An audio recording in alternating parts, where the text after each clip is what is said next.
Okay, I'll go ahead and call the meeting to order. If you'll stand and join me in the Pledge of Allegiance.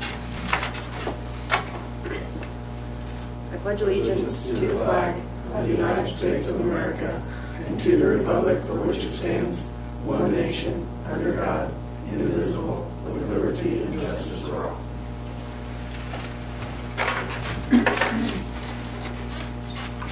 USD 393 will prepare its students mentally, socially, and physically to live successfully in a modern society.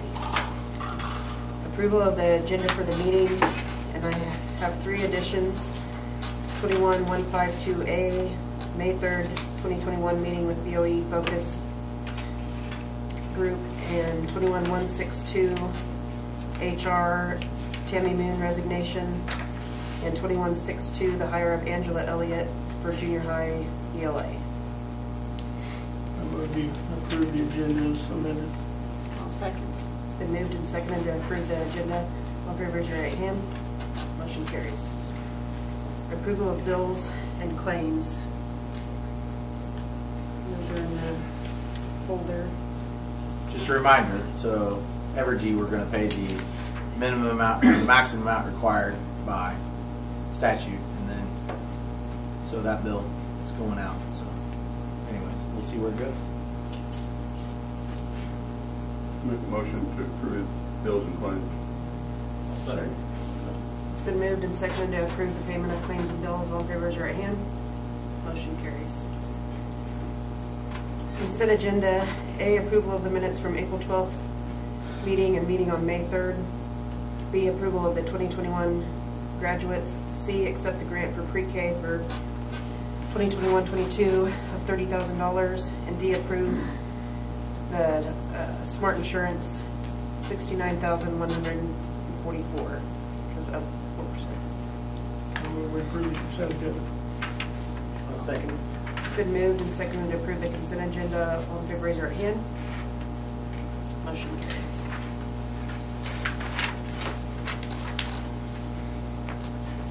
Reports. That went fast. So you two. I know, I'm going to go. You're right. So, Mr. McCall is not feeling well, so he's under the weather. He's not here this evening. So, the main thing that I want to talk about and discuss today is actually we have some good news, and I didn't have it to you on Friday because they were still debating and still talking and still trying to figure out what they were going to do up there in Topeka. So you've got, because you're a part of Schools for Quality Education SQE, the report's in there. But the gist of it, if you haven't read it yet, the whole report is the fact that they did pass the 20 mills. So that was a good thing. They did dedicate more money to higher ed, which is a good thing, so then we can receive our COVID money. And the great thing is that they actually funded education to the full extent. Now, probably depends upon where you're at. There's a give and take, and I think they actually work together, which sometimes is amazing, but they did. There's some good things and bad things. Probably, personally, I think that the bad news is that public dollars are going to increase some private opportunities, and so. But the good news is that for 3 years in a row, we're funding education at the full extent. And then there's some other things in there, some things that did not get passed. Just so you know, you do not have to pass a civics exam. That's a good thing. You know, there were some other things in there that they were trying to do. That's probably the biggest one. They do have some new guidelines for our at-risk funds. And then, once again, ACT work keys, and the pre-ACT will all be paid for, which is a good thing. And we talked a little bit about, and you're going to see this, and I want to emphasize this a little bit, is the simple fact that we're not, everybody is free next year for breakfast and lunch, and so they've extended that because of the pandemic.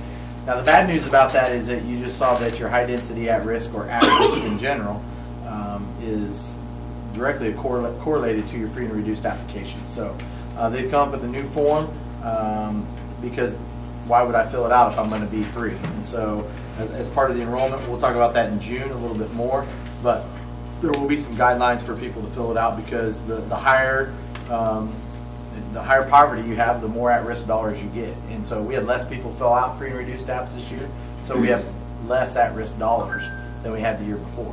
Does that mean that we are less at risk and that our people are richer now than they were last year? Absolutely not. It just means that they didn't fill out the free and reduced applications like we would like them to. So there's some other things in there. We did talk about it, election for those that are up for it. These are some key dates, just so that way you know. June 1 is your filing deadline. So make sure you get in there and file by noon on June 1st. That would be great. Let's see, I think that's about it. The rest of it's in my report there. A few other things that we'll talk down the road, just informational only for you guys. Any questions? But good news from Topeka. Can't say that all the time. Okay. Mr. Rose? Most of the stuff in the report you've already read. Our student of the month is Elite Fire, and I will say, a little positive from the day is Solomon has the league champion in boys golf. So kudos to Spencer Coe, who won league golf today. Good job.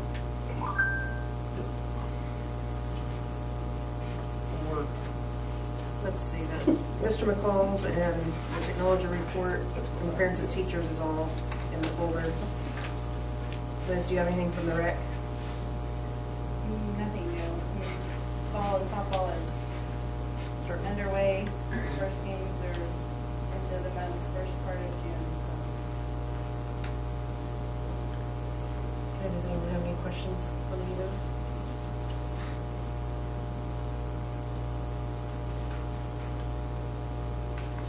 Move we approve the reports as given. Sorry. It's been moved and seconded to approve the reports as presented. All in favor, raise your right hand. Motion carries. Graduation assignments. So Saturday evening, 7:30 at the football field. Mr. Owen has got a new setup, and I think it looks great. We went out there and mapped it all out and step in because I'm going to mess something up. So they're going to come in from the concession stand area. They're going to walk down the track there, so you'll be able to see them. And then they'll parade out in front of the grandstand and then sit down out in front with the stage will not be right next to the track. It'll be off the track, sort of like where the football players stand for on the sidelines of football games. We've got an inflatable screen paid for by COVID dollars through the Patterson Family Group. We want to thank them for that. And that we'll have on the side for our slideshow and a projector to go with that. The band will be on the east side. We'll have the red carpet just like always. It just won't be a gym. It'll be outside. And then we'll have a surprise at the very end of the graduation for everybody, of course. And so the last thing is who's going to be there and who's not. You don't have to say it in public right now. It's okay. You can let us know. But we do need someone to shake hands for what day? When are they taking the pictures? Thursday morning. Thursday morning, whoever is going to hand out the diplomas representing the Board of Education. Last year we didn't do it because it was just myself. Mr. Owen read the names and because we wanted limited contact with COVID. So another new thing that they're going to do as you're thinking, as you're thinking is, which I think is a great thing Mr. Owen is doing, which is having all the faculty that are going to be there, if they like to sit together, they like to set them down up front. Sort of to recognize them because that's an accomplishment not only for those students but all the support throughout the years, all the way from kindergarten to pre-K, kindergarten, all the way up. So they should all be proud of those graduates that are walking across the stage. So they haven't always done that here. I think it's something that it's a good thing to start back up. We will not make them wear their gowns and caps though. We'll just let them walk in together. This year. Baby steps.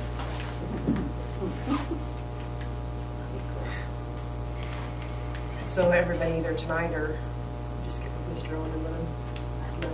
Okay. More the merrier. Yep. Okay. So we can set the stage up accordingly. It's okay. So. Okay, food service items. A, the OPA food service lunch agreement, and B, set the school lunch prices. They are allowed by statute to go up 3.7% based upon the Midwest Consumer Price Index. They actually only went up 3%, which was good. So and that's in there for you to agree, and we need to send it on to the state. And then the school lunch prices, I just told you that it's all free for next year, so why are we increasing the food service prices? Because eventually, and maybe not, but eventually we'll probably have we won't have free meals, and so we need to make sure we don't have a 25 cent, because the cost of food is still going up, so we're being charged more.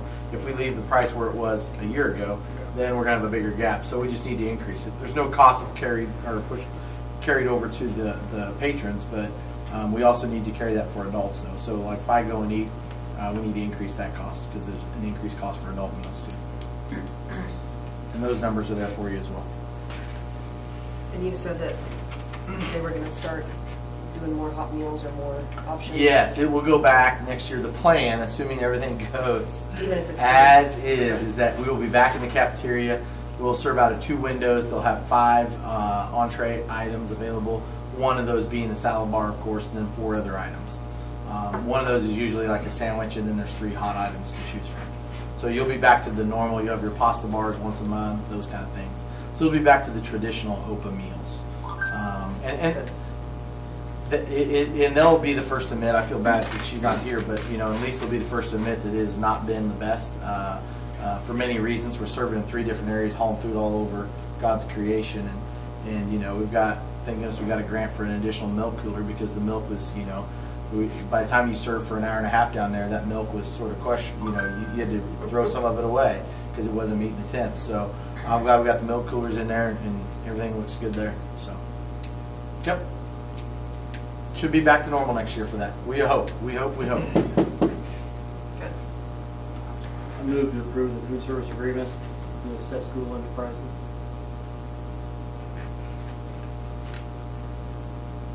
By 10 cents. There you I'll go. second. It's been moved and seconded to approve the OPA food service agreement and set school lunch prices 10 cents higher. All in favor, raise your right hand. Motion carries. Career and technology education businesses. I'm going to turn this over to Mr. O. As you see from the proposal, we have, over the years, I guess it's grown. Last year, with our culinary classes, we started the Gorilla Grub. This year, we've had the T-shirt, Big Red Tees, which is we thought was going to start off really slow, and it's just grown very, very large. And then obviously within our welding classes, they have and horticulture classes, they have several different run businesses. So we got this model from Chapman High School, because they were doing it with a lot of theirs, and so we thought it was a really good experience. So kudos to our teachers, they ran with it, but then at this point I kind of felt like, well, they're putting a lot of extra time in doing these things with the kids. So, we don't have anything on the stipend scale supplemental, so I talked with, Mr. Cope a little bit about what can we do. We didn't really know what to do, I guess, really. But kind of one of the ideas I had was through the CTE dollars, if we could do some sort of incentive for them that if their business is profitable, then they would get like a bonus for themselves for all of their hard work for that. So they'd have to show that they were profitable through the actual, what I would say is actual running of the business. And what I mean by that is, I don't want it to be, well, we're not going to buy this product because if we, for example, I'll give the T-shirt company. I don't want them like, well, we're not going to buy a second T-shirt press because that could affect our dollars. No, it's got to be the general running of the company. For example, just to give a background, with the T-shirt company this year, we can't buy anything through like the Perkins grants because it's a student-run business, and that's one of the certain stipulations. But you can, from the funds you generate. So that company is profitable this year, even after buying a T-shirt press, after buying all their other supplies and everything else. They've still been able to sow about a $650 profit after all the initial purchases and everything else. So that's pretty kudos in 1 year. This is just the first year. We were kind of just thinking, let's just see what happens in starting. We're already proving that it's profitable. With going into next year, we'll buy a second press and other things that we need to continue to move on. So we don't want this to understand to, that's why you see the stuff I wrote in there has to be continue being the successful business. We want the business to continue to grow. This is just a way of us basically giving some sort of small incentive to them for all the extra hard work that they're doing, outside of time. Because, whether it be going to the grocery store and buying all these supplies after school hours, or staying late because you've got to get these T-shirt orders done, or whatever the case may be, that's kind of what, I guess, where this came from, where it was driven from, is kind of rewarding them for all their extra time too. So any questions you guys have for me, I'd love to answer. That's awesome. What kind of other ways are there, Nick, to gauge success on that? And the reason I ask that is, I hate to tie it just to a profit. Exactly. Yeah, I was I thinking the mean, same thing. because that's a subjective, so how else could we tie that into something that would make it successful to where there's a little more incentive there than just making it a buck? So I know, I'm with you, and I struggle back and forth with it, because at first I thought, well, you know, we'll do some sort of a percentage based on it, like however percentage they do, but then it's like, how do you justify that? Because, you know, welding those panels are a lot more expensive as opposed to however many t-shirt was. So if you went by individual orders or number of orders, well, they're going to knock out a lot more t-shirt orders than they're going to knock out of, you know, panels or whatever else. So I truly don't know of a great, answer for that. I mean, obviously, you know, we can, you just see it and you see, you know, I don't know if you base it on percentage of orders per number of kids or whatever else, but again, with that said, depends on the size of the orders. You know, if you, for example, you know, if you take the Solomon Gorilla Foundation t-shirts, that was only one order. I mean, granted it was a big order, but that was only one, but that took a long time because they did 600 shirts as opposed to if they just had an order of 12 shirts. You know what I mean? So, you know, they did some big orders in there. You know, that's just one example. Same way with the Gorilla Grub. You know, they've been very, very successful.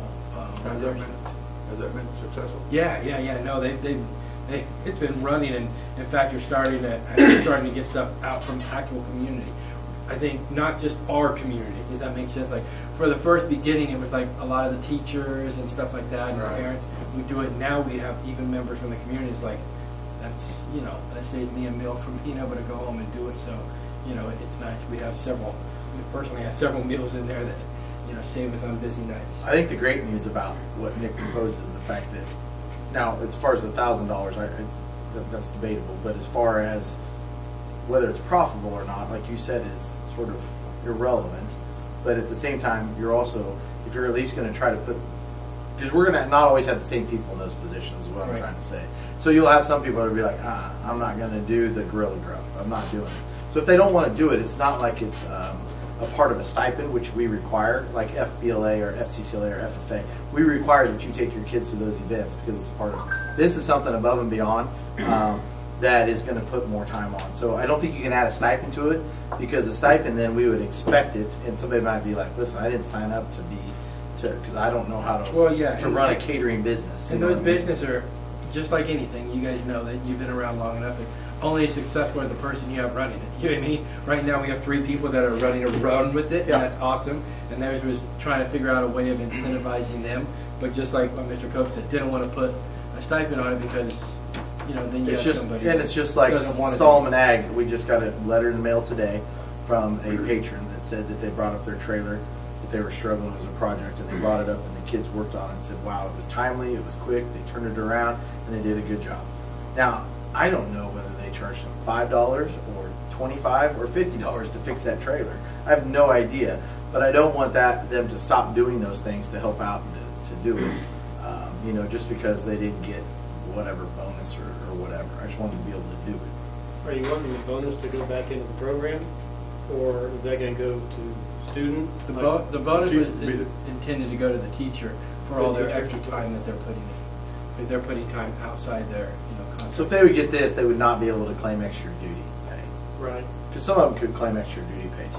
Well, I didn't know if you're also looking at ways to excite students into going to those areas too.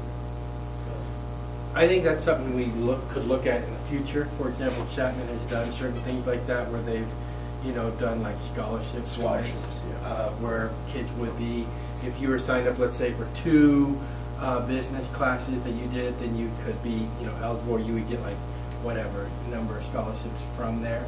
I think we have to be here for a couple more years to be more profitable. Right now, I think for the next 2 or 3 years, we need to be putting all of our money back into the businesses. You know how it is when you open a business. We need to be investing more. And once we get all of our stuff purchased, then when we're sitting here going, what do we do with this money? That's when we have the conversation of, let's give it back to the kids.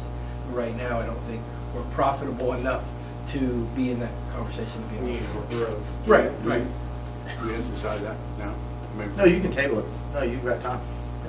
What about, just as a brainstorming here, spitball a little bit, if we involve, whether it's a couple of board members or all the board or a couple of citizens to, somewhere at semester time or at the end of the year or something, kind of do a presentation to that a group and do a Shark Tank type deal Sure, and that's present your deal and your program and talk about, you know, what your investment is, what your return on the investment is, how you did it, what your plans are to move into the future, get a thumb up, thumb down, and that would be a part of that instructor's requirement. Now, that instructor's not going to know until after the first time we do it what that level is going to be, whether he or she's going to get that or not.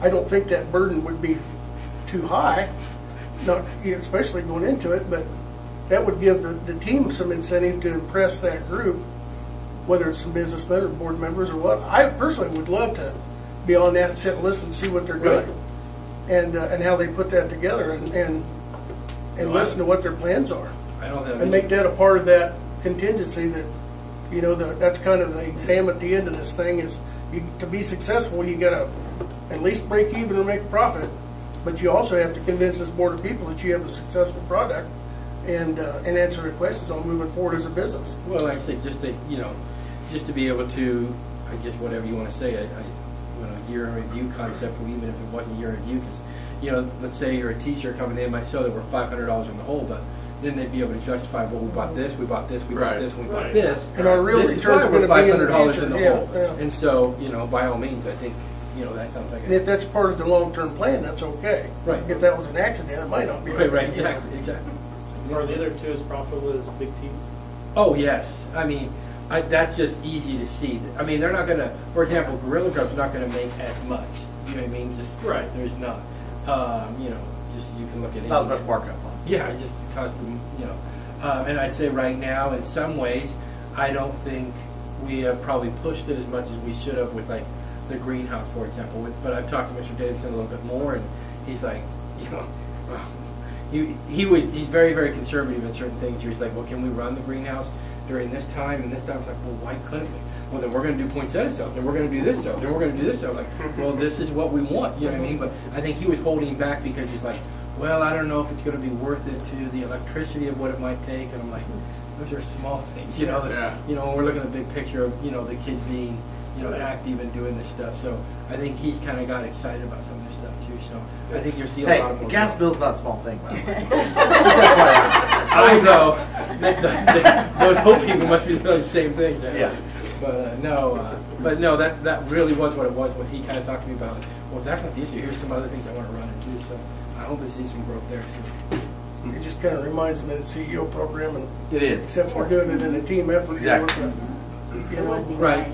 Big Red Teas is easy to talk about because it started this year, and we can see it. I can tell you just because it's fresh on the brain of here's what we've had to buy, here's what we've had to do. So it's really easy to see. The Gorilla Grub has just kind of been a slow thing that's starting to get bigger, and then the same thing with the welding. You know, it's been there for it's been there forever, but now we're actually starting to produce some things. I don't think we've always produced things in the past. So And that was a comment by the community member in the letter, by the way, today, which ironically came on board, Dave. But you know, I opened it up. You never know on a Monday when you get an envelope from in the mail from a patron, and it just talked about how it's good to see that there are good things happening out at the ag shop, so and good products coming out of there. So that's commendable to everybody involved in that. So how's the word getting out for all these? Because I haven't seen it.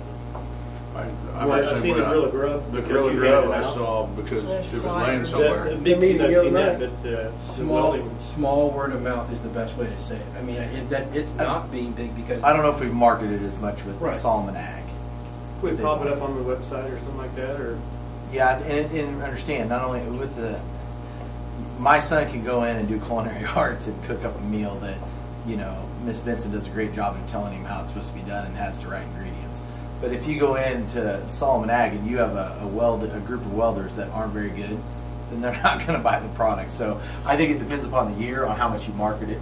You see what I'm saying? And so I think he finally has some people that he feels confident that he might be able to do that moving forward. You see how the difference is? I mean, not taking anything away from it, but it's a different type of skill. but when you get there into the might be shop. some people out there that want something done for art in their yard. Sure. And they're not worried about penetration of steel and what it looks like. So a grinder instead of a welder. Right. But just a thought, you know, you would have to probably express that hey, we're not up to where we need to be yet. Well, he would just have to look at it by project. Well, Yeah. like I said, I just Yeah. think, I don't think it's been something that's been pushed. I guess the best way to say, because, I mean, I know for a fact there's been sometimes where he's come to me about like, hey, do you know of anybody else that's done this? Do you know? So we just haven't pushed it out as much where, you know, obviously Zach has done a good job. He does a lot of good stuff with our website and everything else, so he's pushed that out. And the Gorilla Grub, last year you probably didn't hear anything about it. Year 2, I think you've heard a little bit more about it, feel a little more comfortable. So all these things will grow in time is the goal. You know, every time we had those community meetings, I just grabbed some of those flyers and put them out on the table. Yeah. You know. It'll work, because Todd paid pretty good. There you go. It would be nice to give them some sort of incentive for all their hard work, extra work they're putting into, Yeah, and those kids show them that we notice and that. those kids that welded on that trailer or something, when they safely down the road, they're going to say, hey, I worked on that. Yep. Unless it's sitting on the I'm surprised it's still rolling, but I worked on it. So. I've had a couple projects. Yep. Picnic table. Well, there's not many jobs you have where you don't have to report to somebody above you No, absolutely. on what your plans are and what No, your I think- strategy is. And And like I said, how that looks, we can discuss that, whether it's, you know, presentation at a board meeting or if it's just a separate event where we, you know, bring them in, you know. yeah, I think it's a good idea.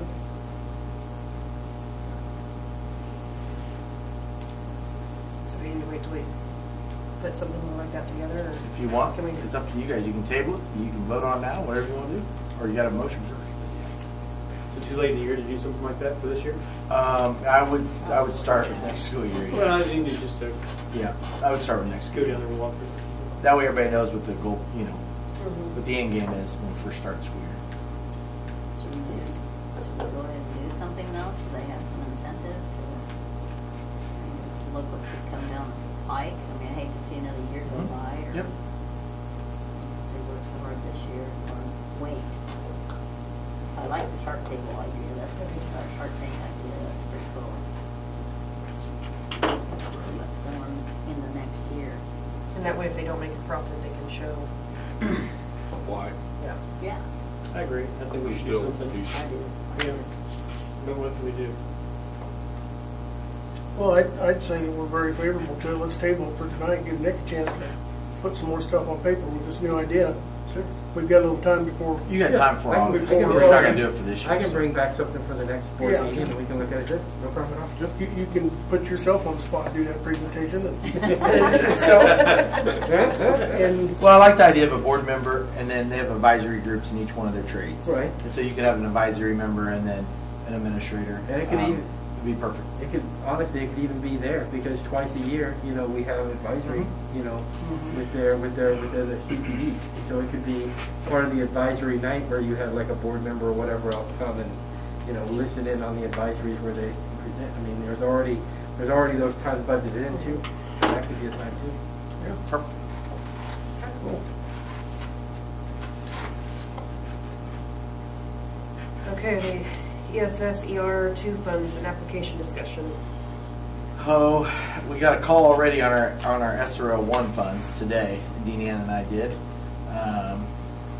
Let's just say there's always paperwork and there's always strings attached to every time. There's no such thing as free money, as they say. So, but we got that worked out. But as we start the ESER2, so the application's ready to go out, and I just want to make sure that we have to do this in segments. So you notice up here in the pink that we have $183,009 total that we'll be able to allocate and use, however, within 15 different areas.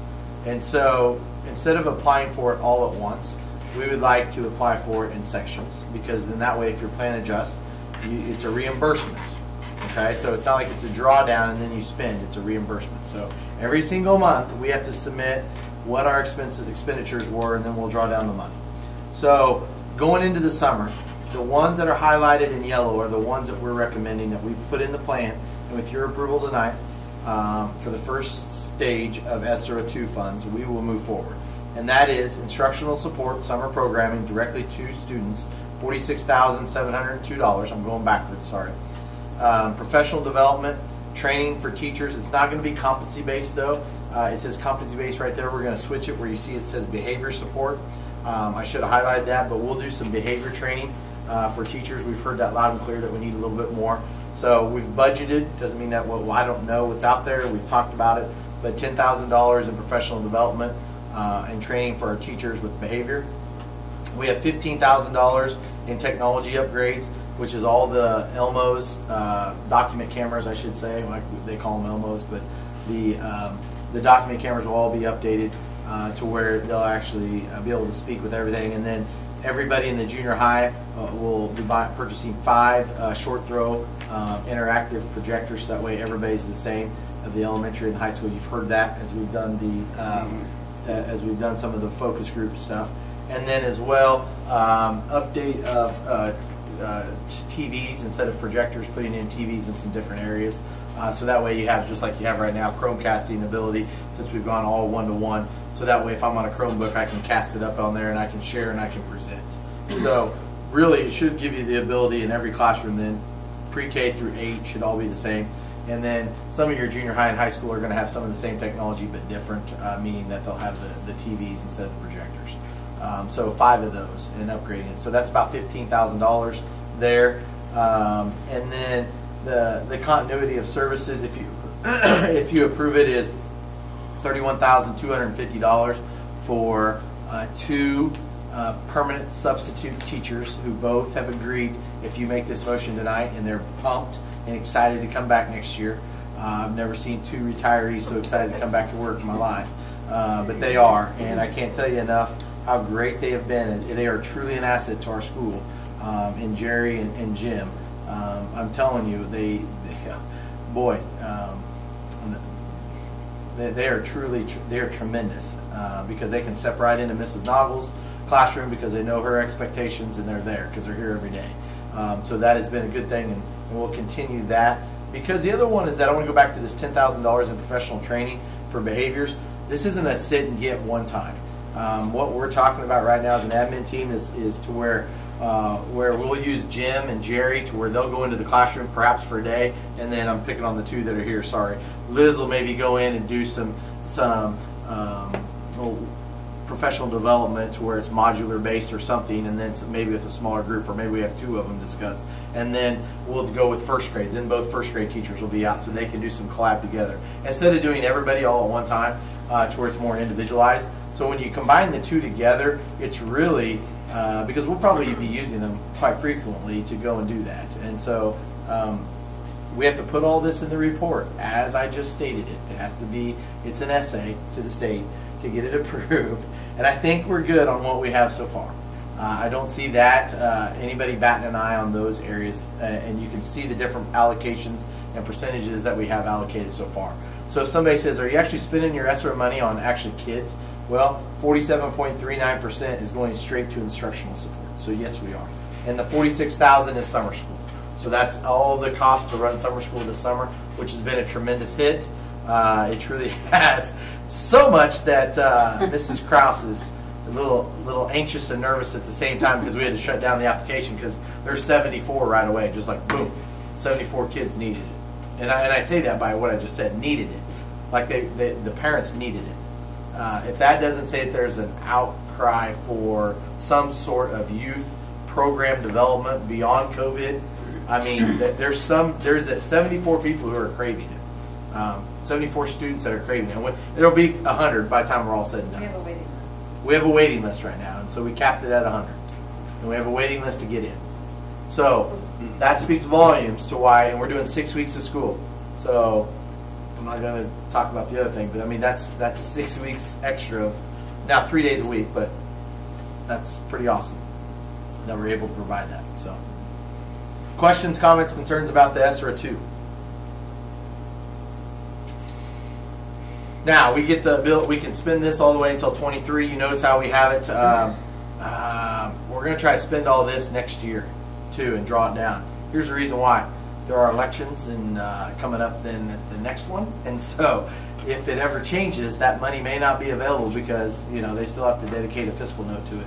So my fear is that even though it said it's there, you want to make sure you get it, per se.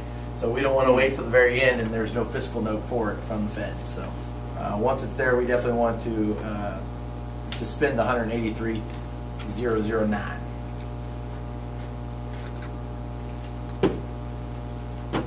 We won't even talk about ESER3. So you just need a motion to approve. Yep. We'll make a motion to approve the ESER2 funds. Okay. Second. It's been moved and seconded to approve the ESER2 funds. All in favor, raise your right hand. Motion carries. I just bring that up so that way, because when people start talking about federal money, that way you can hopefully tell them a little bit of the areas that we're spending it on. Thank you guys and gals. So summer capital projects, A, the window updates for classrooms and offices, which include the classroom windows for $12,000. Office windows were $19,700 for a total of $31,700. And then B, phone line upgrade. Classroom windows you see there. We're going to try to, if you approve these tonight, that would be all the junior high windows will get replaced, $12,000 down there ready to go for the school year. The 46,690, it will be separate bids, or these are all come in obviously, and so the 46 was way too much, just way too much right now in order to swing those for right now. We may revisit that. We can do those at any time, a little bit easier than we can the other two, but for the summer we definitely need to get those other two done. And these are the only ones that would come out and give us a bid. You think that contractors aren't hard to get a hold of? Don't want to come out. Ponton has been very good. I don't know why, but we've had a good relationship with them. Which offices, windows are those? The office would be just continue down the junior high wing. It's the district office windows. And why are those more? Dean and I were talking about. They're like, good golly, why are those so much more? And it's because they're the full length. So if you go into those offices, the bottom,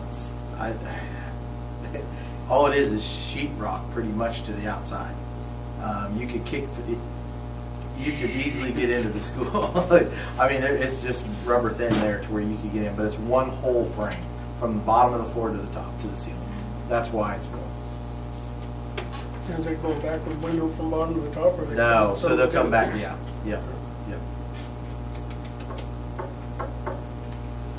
I think that's a good start, and we've been talking about that for years. To get something done with those. I know you've been talking about it since I got here. Yeah. And the phone line upgrade, what's that? Phone line upgrade. So this one is actually going to save you money. They always save us money. Well, no, you're going to get rid of your AT&T is what you're doing. So you're going to go to a, I told him, I said, it's called Go to Connect is what it's called.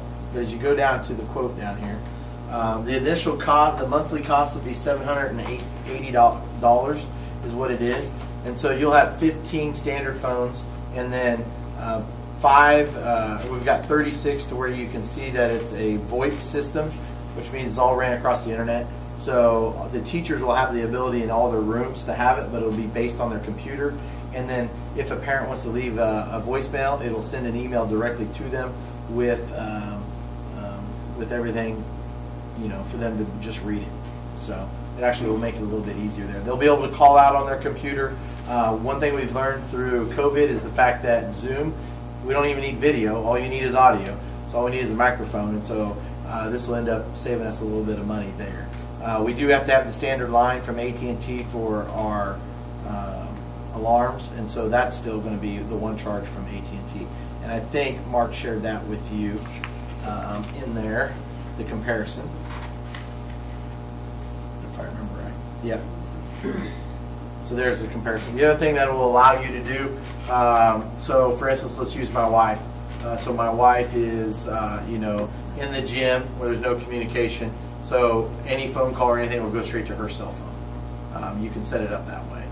You can also set it up to where, like Mr. Arnold today, I was talking to the guy about this, and I just said for him it makes it easier. Instead of always calling him, it'll actually go straight to his phone.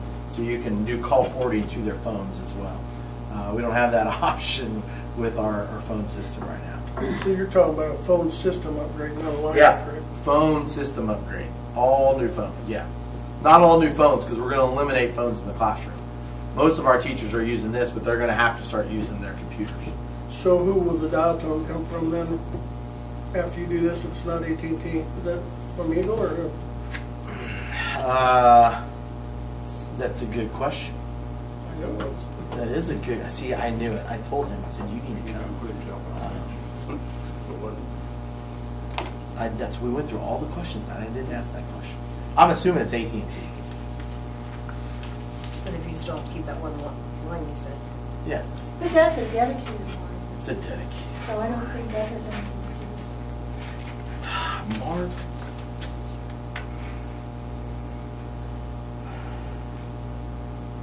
I'll see. I'll text. Get back to you on that one. If you want to go to the next one. And how much was the phone system upgrade? They will give us the phones for free for the teachers, like the ability there. They will. Good call. Sorry, everybody.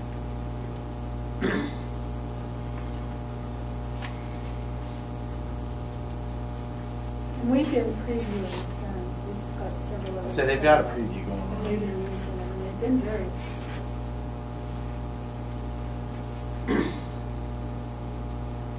Okay, now what was your question, Brad? How much is the phone system upgrade? One-time fee will be $770. It's because we get the phones, as long as we do the contract with Go Connect. And it's just a monthly fee. Right now, you're paying right here, like on this. You're not seeing it. Sorry. Sorry. No wonder. So like on this one right here, you're seeing that right now you pay, with the expected increase that they're talking, $1,227.73 from AT&T. And right now you'll have the Go to Connect for $628 a month, and the other one is $142. So you're going to save about $500 a month because of your monthly charges. So we're contracting with that company, and they're Yes. providing the dial tone as well as the Yep. service. Yep. There you go. And how long is that contract for? 3 years. Right now, our problem is that we don't have any option. We don't have caller ID. Right. Oh, I know. We don't have anything. We don't even know, like our, I'll say it, we have an anonymous person who calls every once in a while, and she loves to post on our social media, Mrs. Ashley Can, whoever that is in our world out there. But, you know, she'll call on a snow day, she'll interrupt, I don't know how many times, I think we counted, I don't know, poor Lee, she'll have 12, 15, how 20 many? times a day. 15, 20 times a day. 15, 20 times a day. Just wait till she answers and then hang up. And then wait, and we can't block it. We can't do anything because we don't have any caller ID. We have nothing. So we can't really figure out who those people are. Seem to be getting more and more of those. So not as much lately. It was usually during bad weather times. But we don't have those options right now because it's so archaic. How many phone lines do we have now? Actual lines. And we reduced that last year. So we're down to 1, 2, 3, 4, 5, 6, 7, 8, 9. We have 9 lines, and at one time you had 14. And this will continue the same 9? Same lines. Yep, same number. And the way we have it configured now, because it's so, like at our office, we cannot call the elementary office. We have to call the high school office, have them transfer us to the elementary office. Because right now, going to centralized calling, we don't have the ability. Great idea what we're doing and having one main receptionist answer the questions and field them, and you know, it has really helped out in both offices. It's cut down on the number of telemarketers and calls to our office, you know, but the the way we can communicate internally has not been good. Poor Alicia has to take care of all of us. Hey, can you transfer me to whoever? Yeah. And I don't know the last time you installed it, so I don't know the answer to that question. That was well over 8 years ago, 9 years ago probably. I would move that we approve the phone system upgrade and the classroom improvements for the summer at $31,700. It's been moved and seconded to approve the window upgrades for $31,700 in the phone line upgrade. All in favor, raise your right hand. Motion carries. Strategic planning. So we have feedback from our May 3rd meeting, and then HTK and McGill and Gordon are here too. So do you, How you want feedback? Do you want them to present first and then just sort of talk about the whole thing? They've been patiently waiting, so maybe Yeah. we better. I know. I told them about 8 That way they o'clock. get up and leave if they So, want to. yeah. that's right. I'm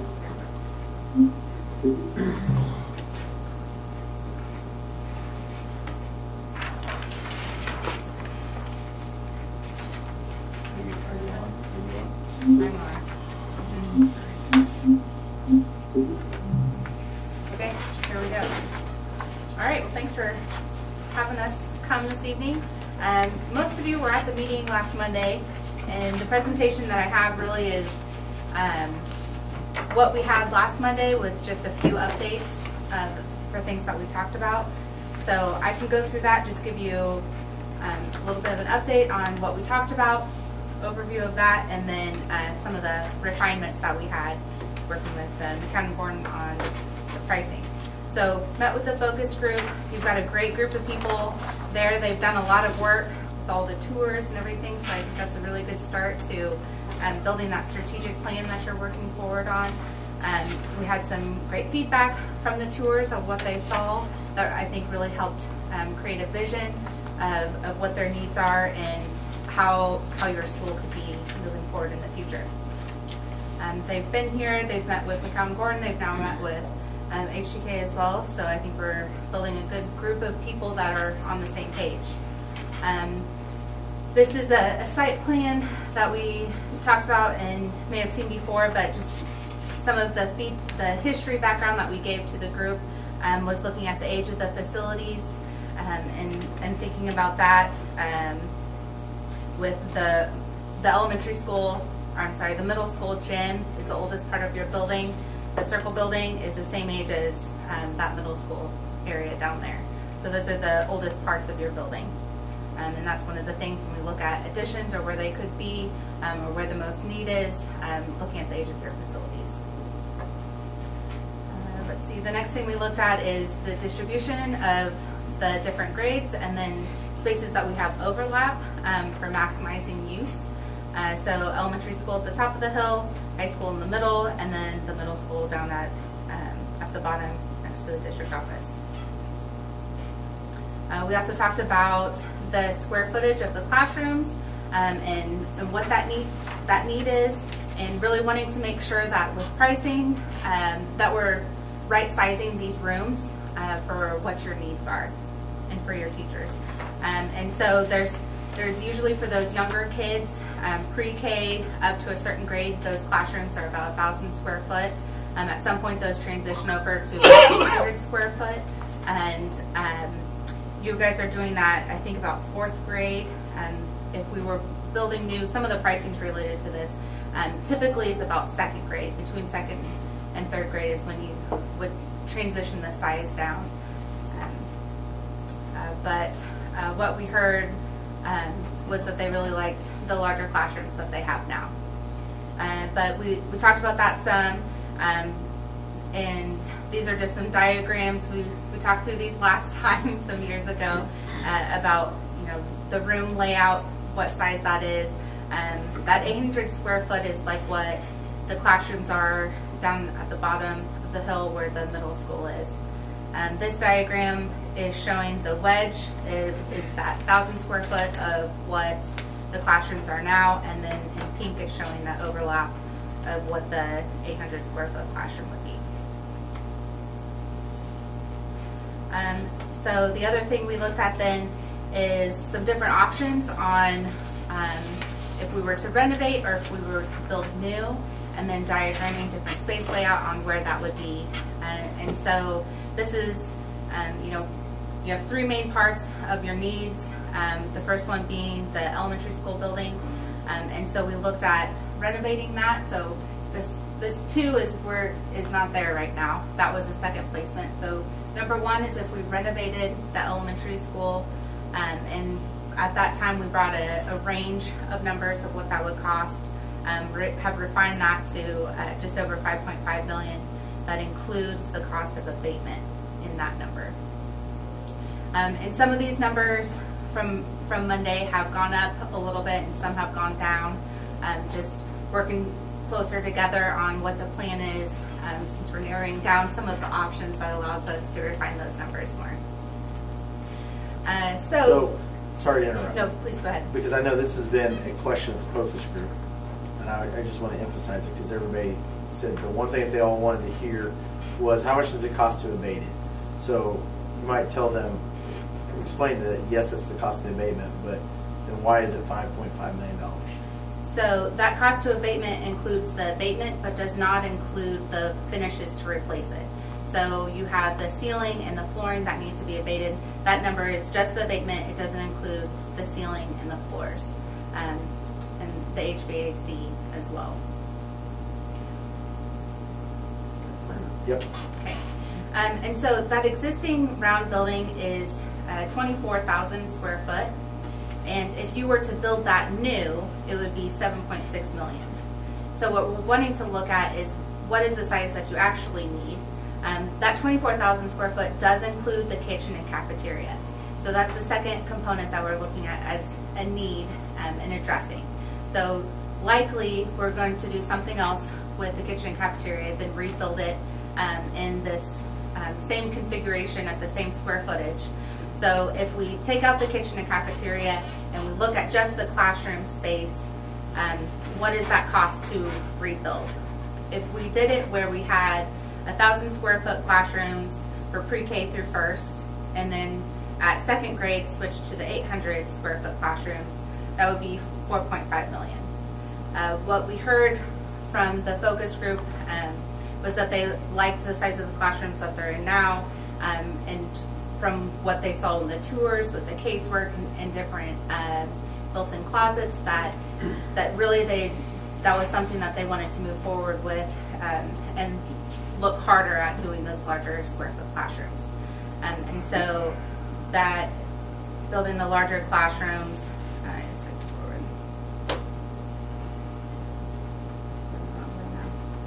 would be the $5 million.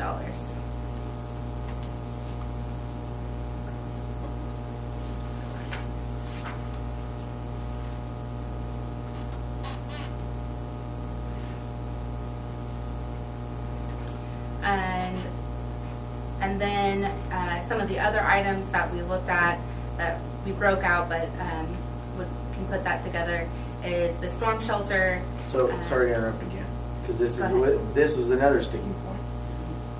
The larger classrooms, so 6 more classrooms, another $500,000 is what it is to go to the larger class size. But that's what we heard not only last time, but you also heard from the focus group over and over and over, and the teachers as well. I think too that it had always been talked about, or I think when Ashley and Mike were here, that having pre-K and kindergarten, just have those be bigger and then get smaller. But then on this last meeting, it came out like, well, I mean, how many times have they moved classrooms? Want to be ready for growth versus be like, oh, I wish we would have, you know, just done that then. But and this is one of the numbers that went up a little bit. We were looking at just the square footage of the classroom and not also the added hallway space that there would be with adding those classrooms. So, and then some of those were labeled as flex classrooms, so they were smaller, so they also grew. So it was actually 6 classrooms that increased instead of the 4 is what we were talking about last time. So that is one of them that went up. And these bullet points, we have a summary sheet at the end that we can talk about these items again and look at the numbers all together. So the 5th grade addition, Yep. that was proposed at that last meeting, Mm-hmm. is that supposed to go into that space? Is that going to create that space larger? Is that going to be a 7th classroom that would be added on? Yes. Yep, 7th and 8th. There's 2 classrooms that get added on. And then at the end I have that dashed where you can see what that would look like how we could add on those 2 more classrooms. Part of the reason why this is more for those 2 classrooms is because once you add on 2 more classrooms, you're at your capacity on your restrooms, and you really need to add on another set of restrooms. So it includes another set of restrooms and not just the 2 classrooms. But the building is actually growing. You're not trying to cram that into that sense. Correct. Yep.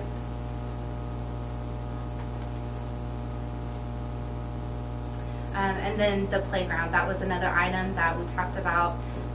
What goes back in the circle building when it's raised, and a playground was what most of the comments were leading to. So we've reflected that in the price and then on the plans. Any questions on the elementary school part? We'll look at it, plans with them all together. The second item of need is looking at the kitchen and cafeteria space.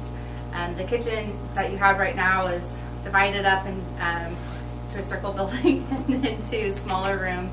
It's about 1,700 square foot.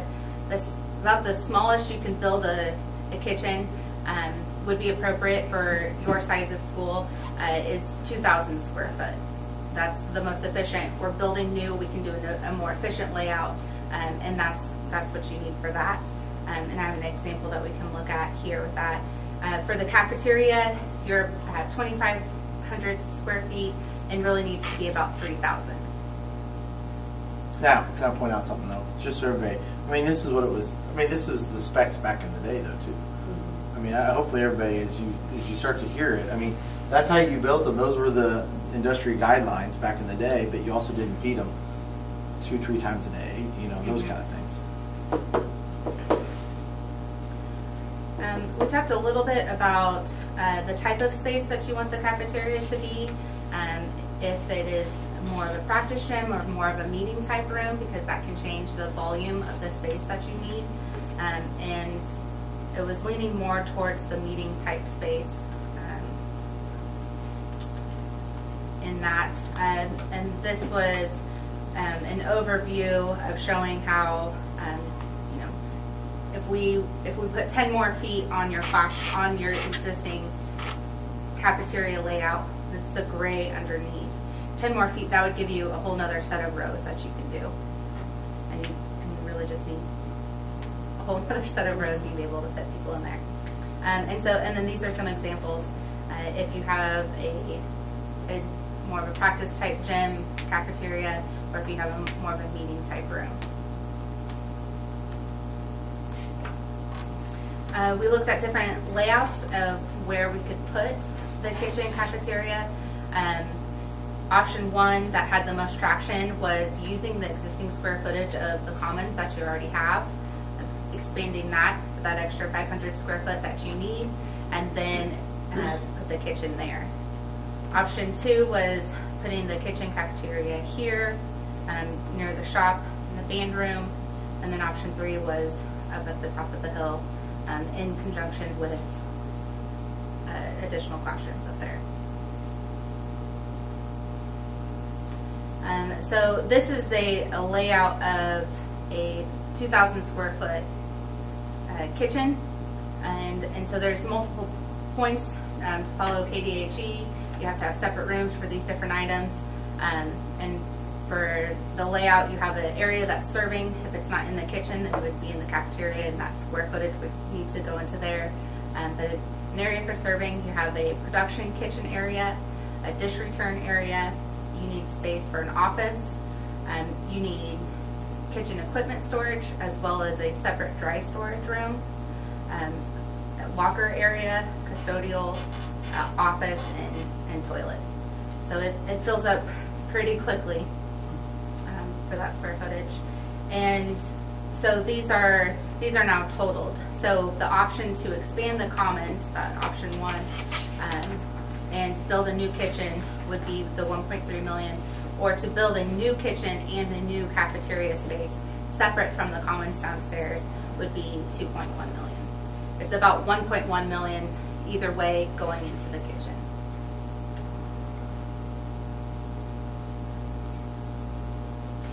And this one does include, this cost did include the kitchen equipment.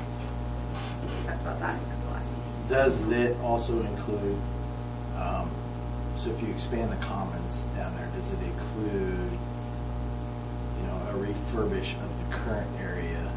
To Yes. where they all match and everything sort of? Yeah. I think we're taking 1,000 square feet of your existing commons And updating it. Okay. The third major component is looking at the shop area. There has been a huge push from the state and from all school districts looking at the shop. Like you were talking about the Gorilla Group or the Big Red, those types of things, as well as a bigger push in horticultural and aquaponics and what your shop is, metals, electrical, and really seeing that as a pathway that a lot of students are looking at. We see a lot of schools that we're working with that are looking at how do they certify kids, where kids can earn certificates when they graduate. And so a greater look at your shop, some improvements there. There's 3,100 square foot, and there's some abatement that needs to happen in the classrooms and the floor tile, as well as all the window walls within the shop. So,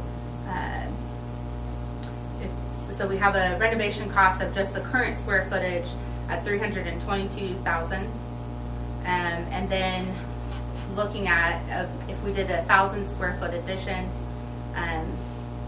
to where you're at that 4,100 square foot, the cost for renovation and addition is $629,000.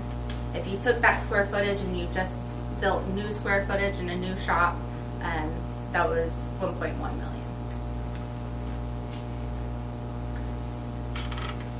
That doesn't include the equipment in the shop. Right. And this number doesn't include the equipment.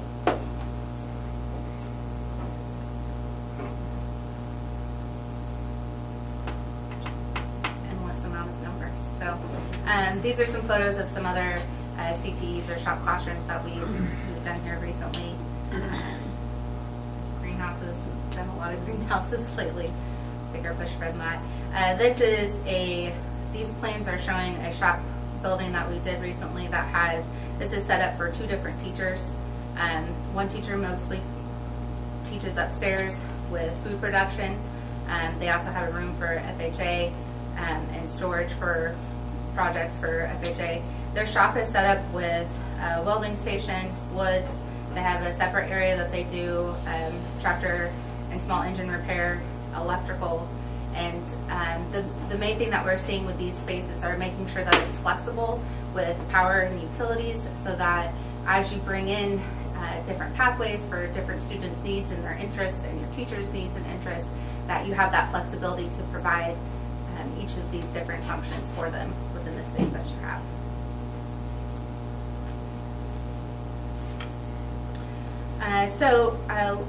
Last Monday we brought 3 options and really refined it to 2 that we have today. The common theme that people liked is starting at the lower level was adding on to the commons area with a multi-purpose room, looking at a way that we would still be able to expand to bring in that natural light, because people like the glass windows there in the north. Have a kitchen and receiving area that comes off the parking lot there. At the lower level, renovating the shop that you have and expanding onto it. I have some blue here for renovating the locker rooms and restrooms. Again, this was the part of the building that's one of your oldest parts, and those restrooms are not, and locker rooms are not ADA compliant. And then at the upper level, most of the people liked the idea of building new as opposed to renovating the circle building. So this is a layout that shows the pre-K through 4th grade classrooms. So there's 12 classrooms, and each one is the 1,000 square foot. There's a red stipple that shows where we could put the storm shelter classrooms, and then we've dashed on the 5th grade classrooms here. That's something that this overlaps this playground, so we would have to move that, or in the next option you see how it can turn up if we wanted to keep up the playground there. Another thing that we've talked about is the administrative spaces, and have some square footage or some money in one of the options to look at with that entry if there's more counselor space, and that's one of the things we need to talk more about. If there's a need combining those libraries, picking out this wall here, that's something we can get into more detail. But that's what the blue is representing on this plan. The second option is, instead of expanding the commons area, you would build the kitchen and multi-purpose room in conjunction with the new classrooms up here. This would give you additional space because you would be able to keep this as a commons flex area. It would put the multi-purpose room near the youngest kids. And so that is another option that we looked at. And look, the shop down there, that was the general consensus.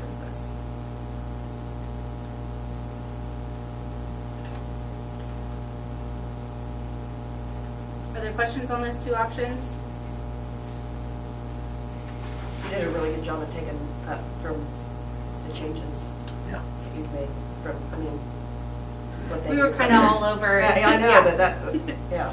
Yeah, so I think that's, you know, they made some recommendations. That was kind of their thought process on this, and so refined it so they wanted to see those two options of really just what do we do with the multipurpose in the kitchen, and where that should be placed. There's some discussion on if they thought it was an issue with these little kids going down the stairs to the expanded commons, and the teachers that were there didn't sound like that was an issue. I thought that was all right.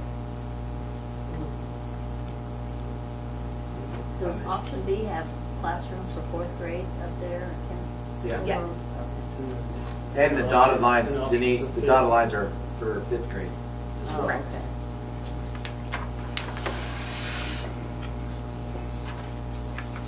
What are the kindergarten rooms on that? Yeah, and so this is something we're accounting that space right now. I think in some of the other options we looked at the pre-K going there, and so we can shift those around. But is that new? That's new. Yes. What's there now? Nothing, there's nothing there. Grass. That's actually, no, yeah, that's actually at the, if you go out the elementary doors and there's that, Yeah. the hallway and then there's the glass windows, that's actually the glass windows. Okay. Right there. Okay. I get you. And so this is showing that if we added on that 5th grade, so we're adding restrooms right here. The kindergarten and pre-K have restrooms within the room, and but 1st, 2nd, 3rd, and 4th would be using these restrooms that we're adding here.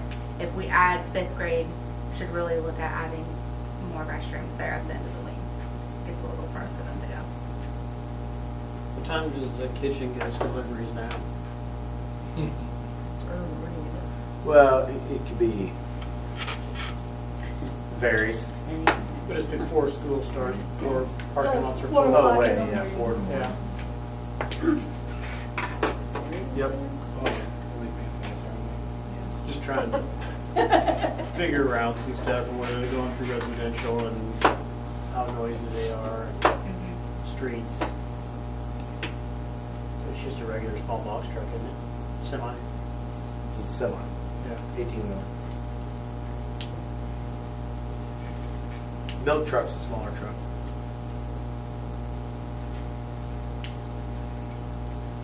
So the parking lot, for like option B, the parking lot would be big enough to do that. They could just come in and use the whole thing at 4 o'clock in the morning. As long as they're on time. Yeah. Depending on weather. So who's to let them in at 4 in the morning? And police or? They have a key. Oh. Well, they're tearing up the north parking lot now. Yeah. So this doesn't include anything though with that corridor parking. Designed for everybody. This currently does Right. not. Because we talked about that too. Yep.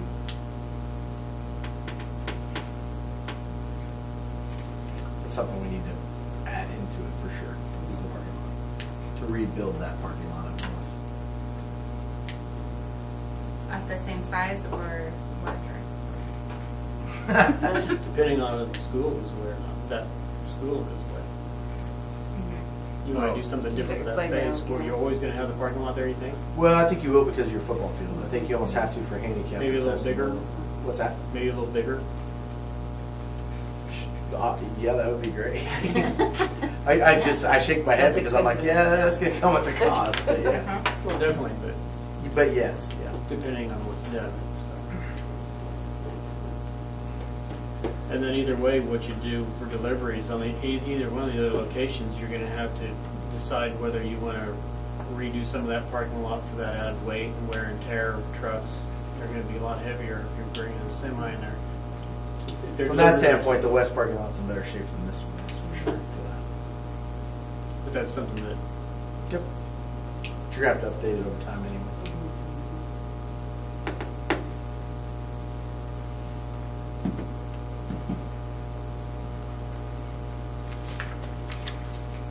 Okay, so some of the other items that we talked about and looked at, the middle school, the HVAC, the windows, I think you're knocking down on that number already, so that would be revised and come down.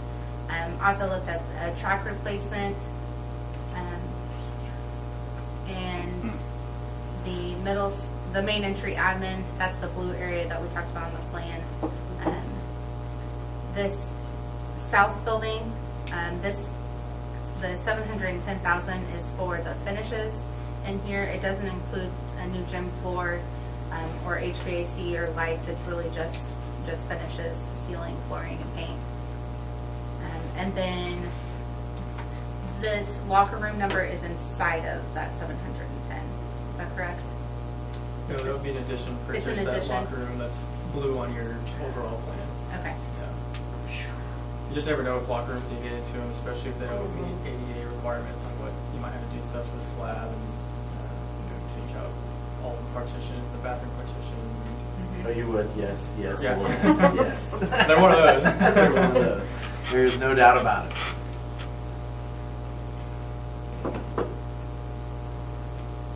Yeah, that's it. And I just ran a quick number while we were sitting over there, but the gym floor would be just shy of $100,000 to replace that footprint there. I'm assuming it's all wood inside of the floor.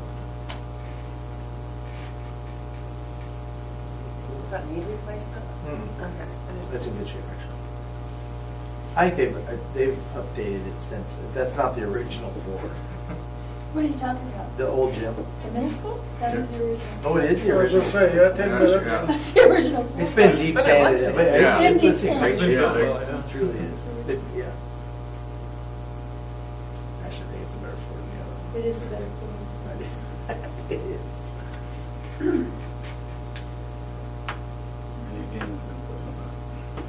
Good. So this sheet looks at the three main areas and sets it up as a menu so that you can pick the items for it. And for the elementary school, what we heard from the focus group was they wanted to build with matching the classroom size of the existing, which would be the $5 million. We could add for the storm shelter, add for 5th grade, and add the playground. Looks like we're talking about adding some for the parking lot. And then the kitchen, cafeteria, picking one of those. And then for the shop, picking one of those.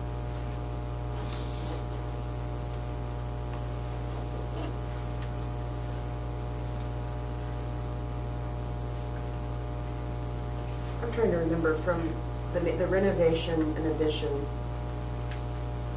Did we talk about just renovating what we had, or did we talk about that last meeting? On the Adding shop? on? Like, would we have stuff to put in it, or do? Are you talking shop or what are you The talking shop, the Oh. shop, yeah. You mean as far I as just can't equipment goes? remember, yeah. Did we talk about just renovating the existing, or did they want the addition? The additions we that had way. talked we about talked renovating Okay. and I just adding a can't remember classroom. Yeah. where That's that what we went. had talked about. Okay.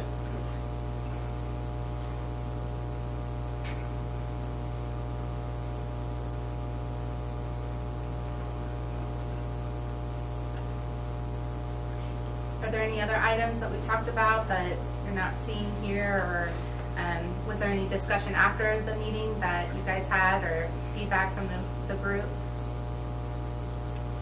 One person emailed me and said, when are we meeting again?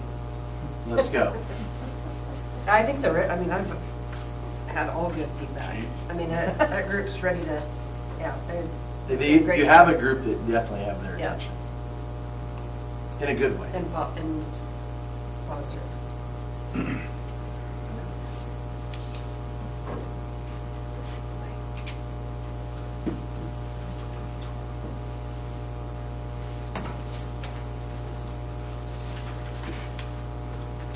So are you on the cost sheet? So I think we did this with the group down there. You guys are all being shy. This is what the group did downstairs. So they've got a great little checklist there. So if you went through and you did the checklist, the group the other day down there did the bold there, the building, the classroom with the match the exact same size. That's $5 million. And then the kitchen and cafeteria, what they recommended, that's just their recommendation, was to expand on existing commons to save a little bit of money but yet get what we need. So that's 1.3.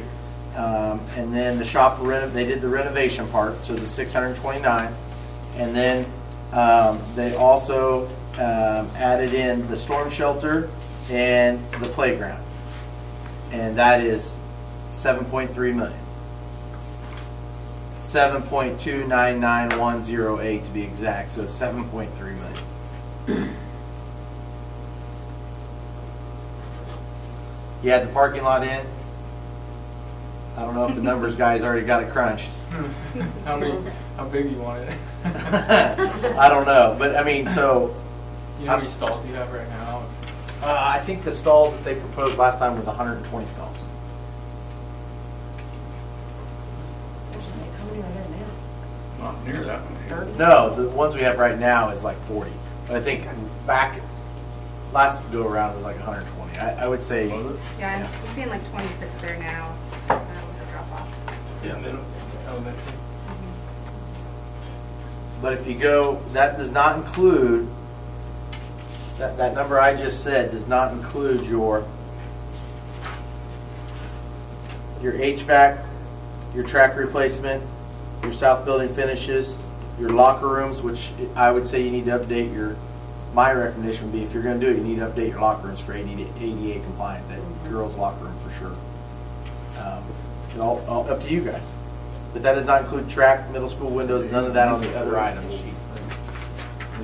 Is that locker rooms just girls, or is that girls and boys both? I think I just gave him the number for just the girls. So what do the more boys do? Theirs are more shape than the girls. Oh no. The ones down below? Well, they're in bad shape, but Do they use ones down below? they do. Holy crap. They need to be touched. They weren't, back when I was in school, that's a long time ago. They were in bad shape. The problem is when they built the new. How do you make them accessible? I mean, Well, you have 2 locker rooms right now for the boys. So you have when you go to the boys' locker room, you have a right side and a left side. So if you think about the high school girls, you only have 1 locker room for high school girls. So the advantage you have is, like, at times when we're hosting events, our junior high boys will use the other locker room. Well, our girls, the only locker room our junior high girls have is that junior high girls locker room. Does that make sense? So the one downstairs is really used. They don't use it on game day. They use it for football only to store their football stuff, because we have 2 locker the rooms. big one? Yeah, the one downstairs for the junior high. Oh, on the left side, if you're looking at the stage. The one on the right side, if you're looking at the stage. Oh. Which was a high school locker room? It used to be the high school. There you go. Yep, there you go. No. The one on the left side is we only put officials down there in the That's dungeon. what we Yeah. used to have for, that's what we had That was for, the middle school. that was all those junior high. Oh, was locker it? room. No, we don't use that one, except for officials.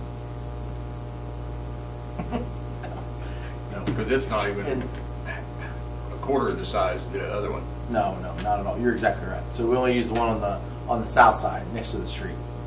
That locker room. Had the big room with the bins for. Yep.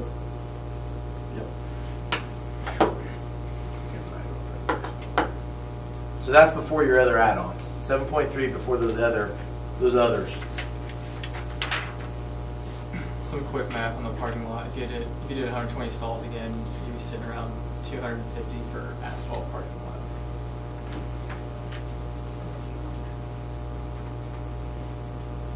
$7.5 million.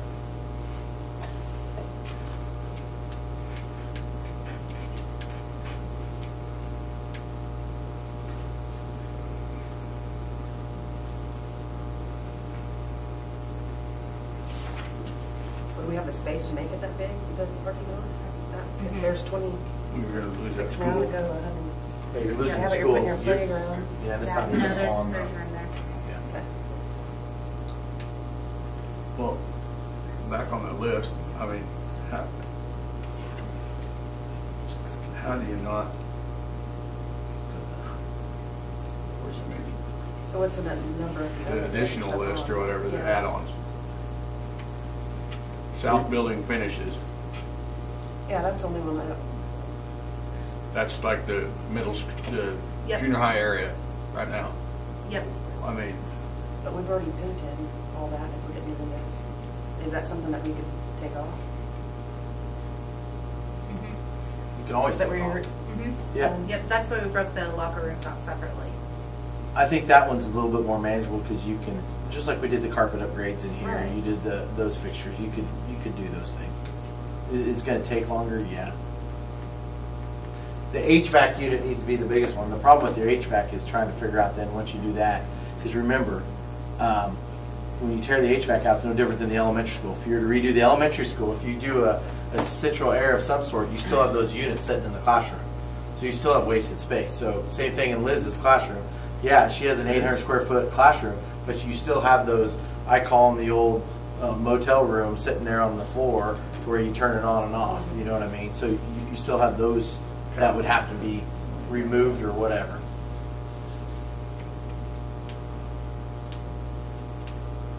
And that's not a part of your middle school HVAC. Correct. Those would stay in there.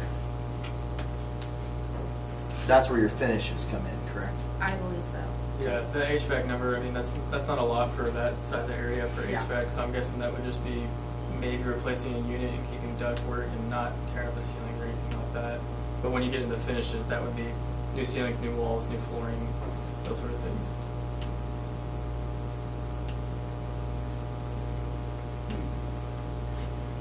It would not be easier to do now versus. I don't know my thoughts on that. Or what do you guys think?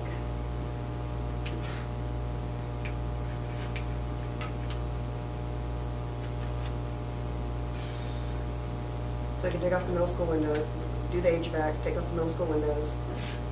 Track, we even talked about doing that as a add-on vote thing, right?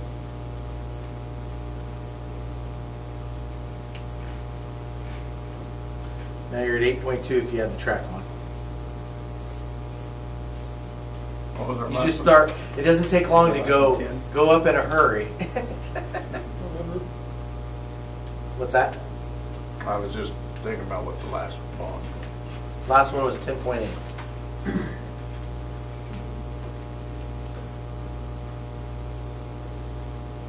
Good night, if I read,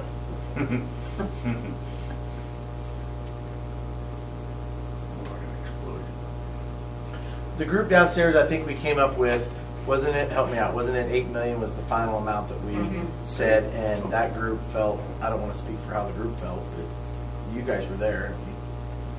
They didn't seem shocked by that number. And that was before the track. And that was before the track, 8 million before the track. So the other question would be, 8.8 with the track. Well, because that was brought up several times, like don't go under and, by just a little bit, or, reuse. What That was the was- place that they went and reused, had a new building, but You don't want I to don't put think they want to the, do that. you don't want Shelby to move all of her old junk into the new classroom. Yeah, That's that's what we're right. saying. All new. Shelby, you're going to get picked on forever. That's correct. Yep. Because there was one school that did that, and definitely there was a difference. They just ran out of money. But that, yeah, in that group repeatedly. So do they, you just give them that much to do it for them? Mhm. Didn't even talk about that. No.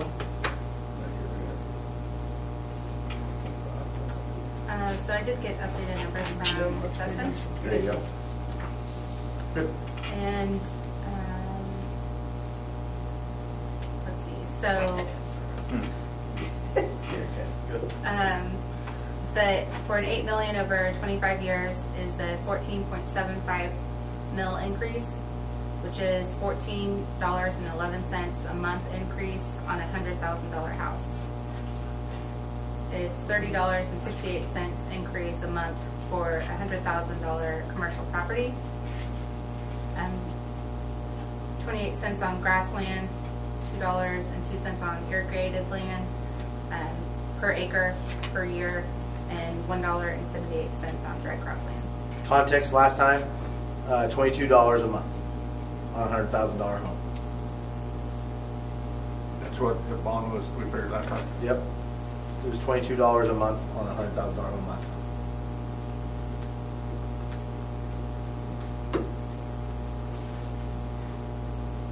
And these numbers came from Piper Sandler just today.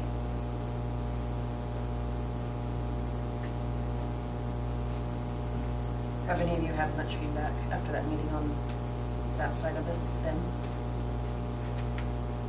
From last meeting, is that what you're talking about? Yeah. Just on the money, the increase. Because we talked, that's what we ended with last time too. I just didn't know if anyone, they thought that was more doable, or the couple of people that I talked to thought that was, I mean,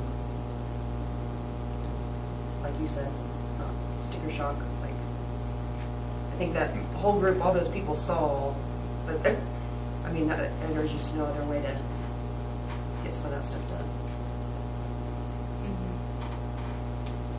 But I didn't know what you guys had heard. 20 people. Right. Have you got anybody that's called and asked? No. I know we have someone on the focus group that's had a community member reach out. That's invisible. It would be nice to see some more of that. I mean, Either way. Either way, so we can get a feed on it. Because I don't want them thinking we're having these meetings behind their back. You know what I mean? A little more involvement from everybody. Who And I think that's what we said we'd have to get. behind who's back? Community or behind the group? Community, like do the other people. Well, district-wide, basically. I mean, there's just going to be like last. I mean, it's like last time it was. You advertise for meetings and you're having them and nobody comes. I mean, But if you don't try and involve them, they're going to think that we're doing this without. Or You're better gonna- this time than last time, I You're think. going to have Very that much. somewhat anyhow, but that's my concern. A lot of those people don't come to vote anyway. It's time to vote, unfortunately. I think you guys have done a very good job in what you've done so far as a board and bringing people back to that group. I think that's a good group. I would not, don't take anything away from that group. I think that they're out there talking. I mean, there's other people that are talking about it. Just because there's 20 in that group doesn't mean that there's only 20 people in the community that know what you're doing here, you know, and having those meetings and talking. And, you know, the teachers getting the district leadership team involved now to where they're informed. So then if teachers ask questions, they can go and talk to other teachers instead of coming and talking to Mr. Owen or myself or Mr. McCall or you guys. You know, I think you've got people who are getting informed. And just like Denise said, I do think there's some people that aren't going to show up just because it's like, Right. I don't want my name there, because that would associate that I'm either yay or nay for it, you know, depending upon. And then if I speak up, then I'm considered on that side. So I think they're just a slow process. Hanging back and watching. I don't know how we can be any more transparent than on the board and online. Yeah. Facebook Right. Live. Yeah, exactly. I was getting it. I'll just turn on Facebook. It's all on It's Justin. my Facebook Lives.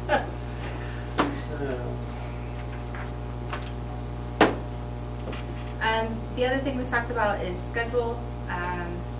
The soonest you could do a next election would be a special election that you would do a mail-in ballot in September, or you could do a general election in November.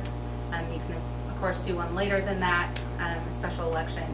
But these are just the next two dates that we talked about, and general consensus of the group thought that November was better. With a November, that sets you up to where you have to have a board resolution in August for moving forward with the bond. If you were going to do that, so that can go for review to the state at their meeting, that's August 18th. This allows you to also group in some of the bond campaign with the start of school, and really push your information output then. Right now, moving into the summer months, it can be a little bit difficult with getting a lot of feedback or momentum, but I think certainly staying engaged with the group and getting more feedback, it would be good.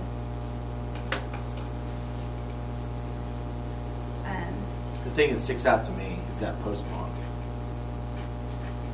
You know, and I know you're living it over with the jail, but I mean, 18 to 24 months, you know, you're talking construction from the time you Starting. to the time the bond passes, you're talking 4 to 6 months of design and then an additional 18 to 24. So you're almost at, it'll be plus 2 years before you move in.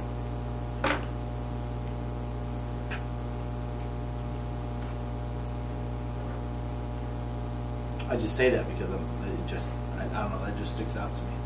It's not like it's going to happen overnight. That'll be the longest 6 years of your life, too. Well, we're locked in at these prices, right? No. Not two years from now.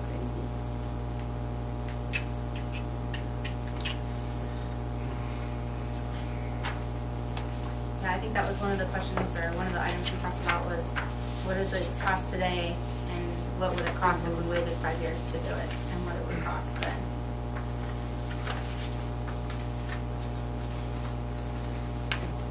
No more. And interest rates will be low. Yep.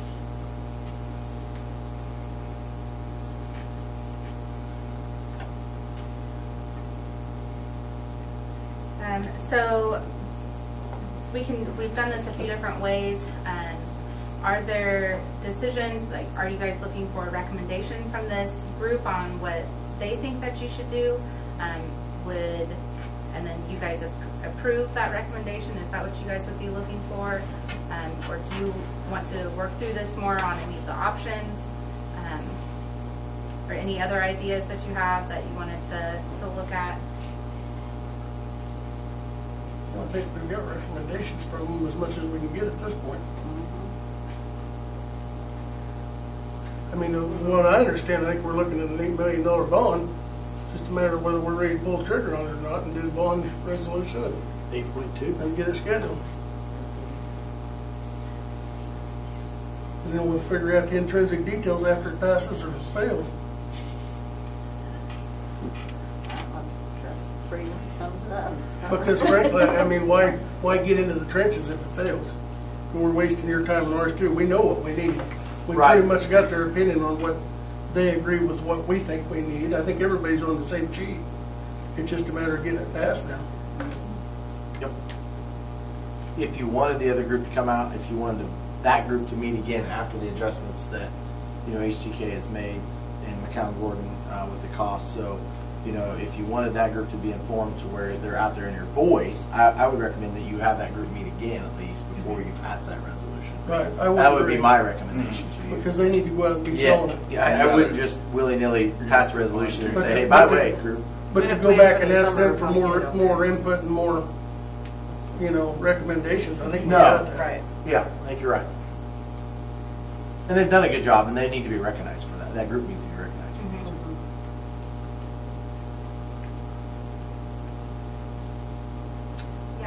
Yeah, I think there's a few more things that we can look at. You know, we just just making sure that right sizing those rooms. I don't know if we want to mock out at like any casework in the rooms that we have now. That might be something we could do. So the one thing that I heard from some people was, not to interrupt, I'm sorry. No, go ahead. Because on the one plan, and I don't know if you, the dotted line, and it was the 5th grade, because she heard that. She did a very good job of coming back, and, you know, they heard a few of the community members, and not everybody, but a few. But remember, if you're going to add that in, I'm looking at that sheet, that's an additional one, where was it? Oh yeah, 5th grade is 1.1. So if you want the 5th grade to move back up and have space, forget about where they're at. That's the thing I hate. But if you want the space available, who worry about where, you know, like kindergarten, 1st, 2nd, those are just classrooms. They don't care what number or letters in there, you know. But if you want to add that space, it's another 1.1. So just something to think about. Now, are there some opportunities for us to rearrange how we do things? Absolutely. Sure. Yeah, there's always those options. In fact, if you remember way back, whatever it is now, 5 years ago, you know, 6 years ago, however long ago was it? No, it was only 4. It seems like it was longer. So in 2017, you know, one of the first proposals that came out was to make everything on the top level, pre-K, 8th grade, and everything on the lower level, including where the junior high is, high school. That was one of the first proposals way back. And then I think the conversation from way back then, if I remember right, was we built the high school. You guys built the high school back in 90 whatever for a high school. So you want the high school in the high school. So let's leave the high school in the high school. You see what I'm saying? And so that's why they went the other direction. Doesn't mean you can't change it though. So we'd have to move projectors because we just purchased, you know, projectors to go with all the same technology. Yeah, lots to think about. So do we think we could meet with that group early June? And then May? I would try to hammer it out before we get past Memorial Day. And I know it's crazy time, but I know that when you get to June, everybody's living on a ball field, so. Or on a lake. Question is, do you want the whole board there, or do you just want the focus group? Do you want HTK, or do you guys just want to present to them, or what do you want?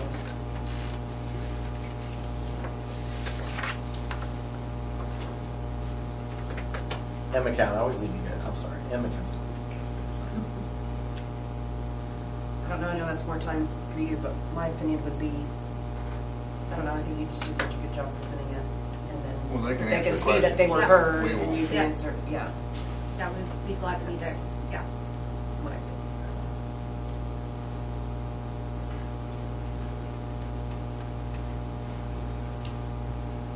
Okay, got the one. You want the whole board, not the whole board. Sorry. I kind of like to Anybody be a else fly want on to the wall and see what they say. I want to be the triathlon. You all right? I thought I was going to be a fly on the wall too, but then they're talking.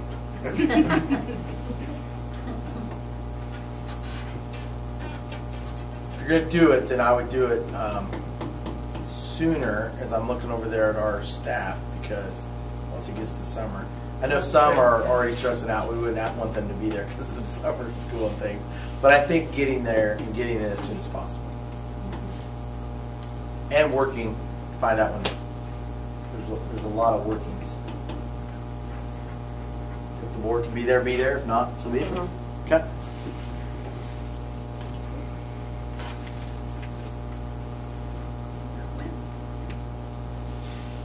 Anything else? Just look for some dates. Are you wanting to kind of find a date, or you want to do that on your own? Well, Or just let us I know? think we'll probably have to just coordinate with them and find out what some of their dates are. And then just pick one. Set it up. And then who can be there can be there. That sounds good. Should be some dates. Yeah. Okay. I'm pretty open. This was my last night of, Oh, really? yeah. So next week sometime.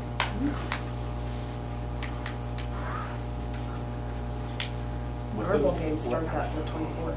I know. Okay. So, I don't know. Is that a rush for next week? I don't know. Yeah, we can do it next week.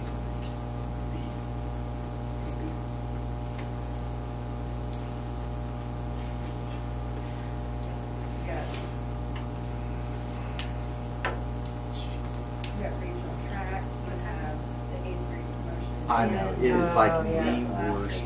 I know. You have one day that would be available.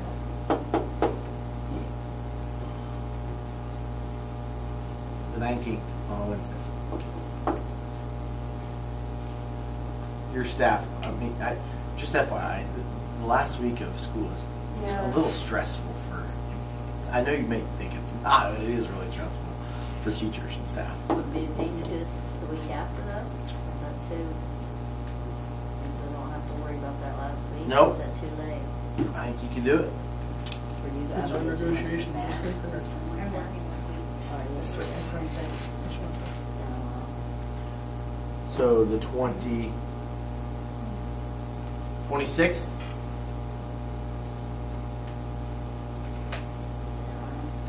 What about you guys? I'd say teachers. Just do whatever We'll just you send can it to do. the board and say we're It's going to more important 26th. for the group Yeah. and not Yeah. worry about Yeah, us. their dates are more important, what works for them. It works for you. Mhm. Yeah, let's reserve that one. I'll send an email out to them. What date is that? It's a Wednesday. It's a Wednesday.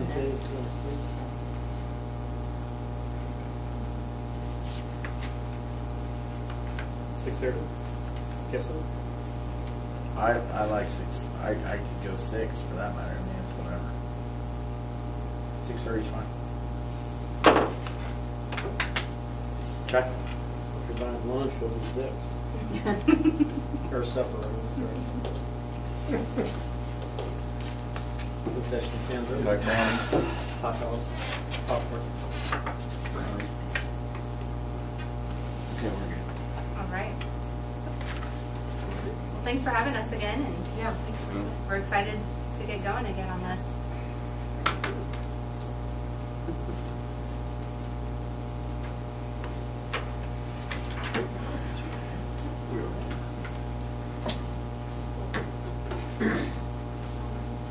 Be sure to look for all those discounts and anything that would apply would be great. That's right. I put SR on there. Cold cash. Specials. Any cold cash or anything like that? Cold I cash. Gift cards at this point. Yeah. Okay. Well, thank you guys. Appreciate it. Thanks.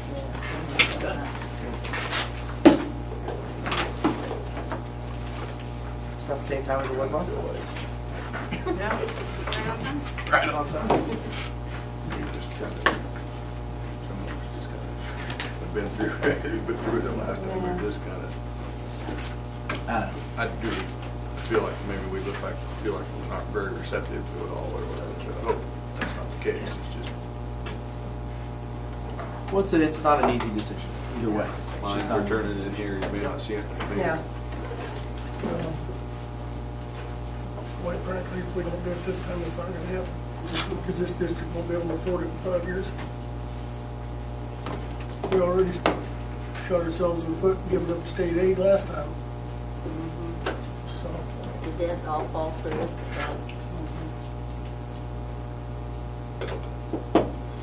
Yes, it did.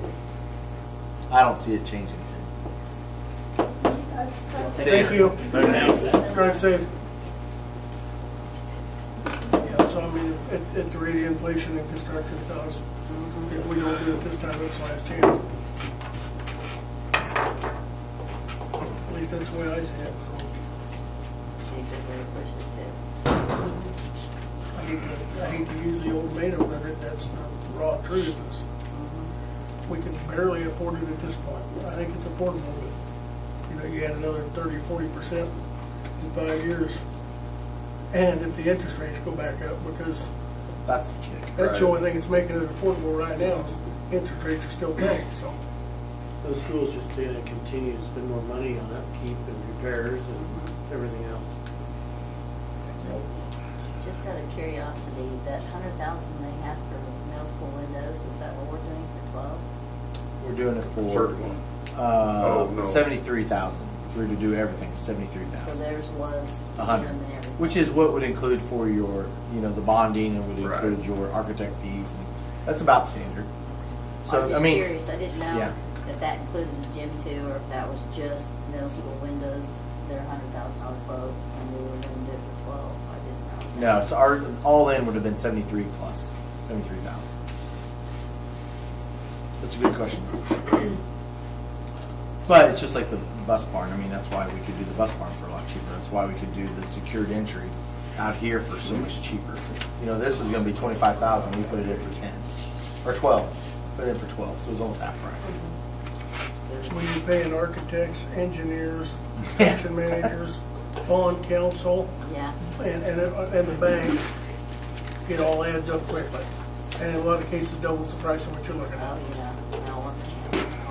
But if you had the money, you wouldn't be looking at the bond. But because we don't have the Right. money, we don't have the cash. It's the only way to do it right But And you can only- They're all working on a percentage, Oh, yeah. and their percentage includes everything they're doing now and everything they'll do through the project, so. now.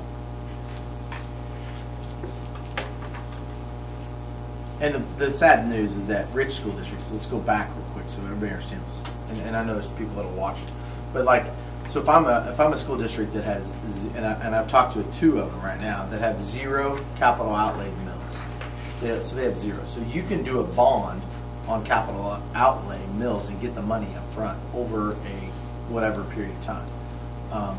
So let's use, you know, if Wolf Creek was in our backyard, who collect 0 mills on capital because they don't need it.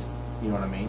So if they were to go ahead and need to do a major project, they could just, they don't even need to go to a bond election. They just need to say, hey, the board here would vote to say, we're going to increase to 8 mills. We're going to collect the funds. It's going to be bonded out. We're going to be done in X number of years, and it's over with. Whereas here, we're already maxed out on capital outlay mills, and so there's no room because we're not a rich school district. So that's why we have to do the bonding. Because I know 2 of them that are going to go and build some major projects, $5 million, and it's all going to be done through a capital outlay mill bond or a bond. Not an option for us. Okay, future dates and topics. May 14th, field day. May 14th, pre-K through 12 music concert. 7, football field. May 15th, graduation.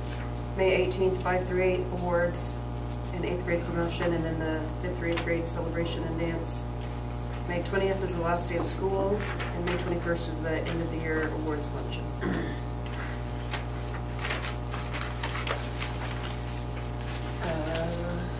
Executive session for discussion of negotiations. I move that we go into executive session to discuss negotiations for a period of 15 minutes. Include the board and superintendent starting at 8:50.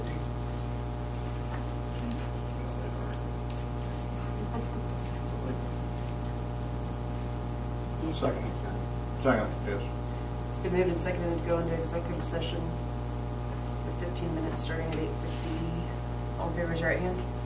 Motion carries. I should have done, can I rescind that motion? Sure. Let me amend that if I could to 20 minutes, and we will include the human resources items while we're in there. Sure. That's what I thought I heard you. No, that's what I think you said. That's what I thought you You said. said. And save you running Second. back and forth. I should have read ahead. That's okay. That's okay. I'll second it. Oh, good. Did we all vote? Yeah.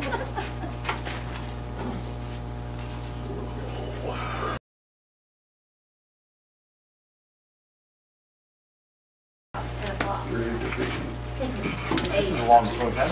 That's okay. Yeah. Went faster than I thought it would. Not gonna lie. Walk down the hallway.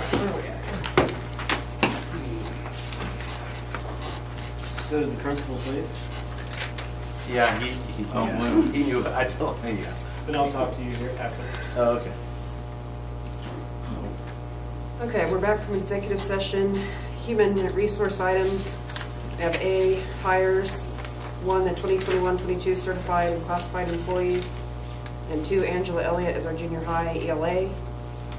B, under resignations, we have Delaney Hamill as counselor and Tammy Moon, second grade. And C, supplementals, approve the list of 2021-22 supplementals. I move we do that. Yeah, I'll second. It's been moved and seconded to approve the human resource items. All in favor, raise your right hand. Motion carries. Mr. President, I move that we adjourn this show. A second. It's been moved and seconded to adjourn. All in favor, raise your right hand. Motion carries.